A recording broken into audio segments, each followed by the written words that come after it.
ఈ హాట్ సమ్మర్‌లో చక్కటి మజ్జిగ రెసిపీని అయితే చూపించబోతున్నాను. వచ్చేయండి చేసేద్దాం. చాలా ఈజీ. అలాగే చాలా టేస్టీ కూడా.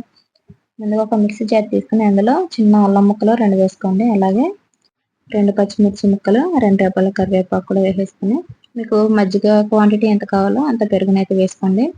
అలాగే ఐస్ క్యూబ్స్ కూడా వేసుకోండి. కొంచెం అర స్పూన్ అంతా జీలకర్ర వేసుకొని, రుచికి సరిపడా ఉప్పు వేసుకొని మిక్సీ పట్టేసుకోండి. ఇప్పుడు దీన్ని ఒక గిన్నెలోకి అయితే తీసేసుకొని, మజ్జిగ మీకు ఎంత చిక్కగా కావాలో, పలుచగా కావాలో చూసుకొని అన్ని వాటర్ అయితే యాడ్ చేసేసుకోండి.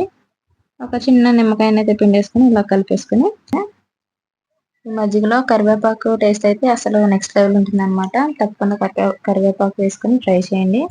అలాగే ఈ మజ్జిగని పలుచగా చేసుకొని ఫ్రిడ్జ్‌లో అయితే పెట్టేసుకుంటే డే మొత్తం కూడా అరగరగా తాగొచ్చు.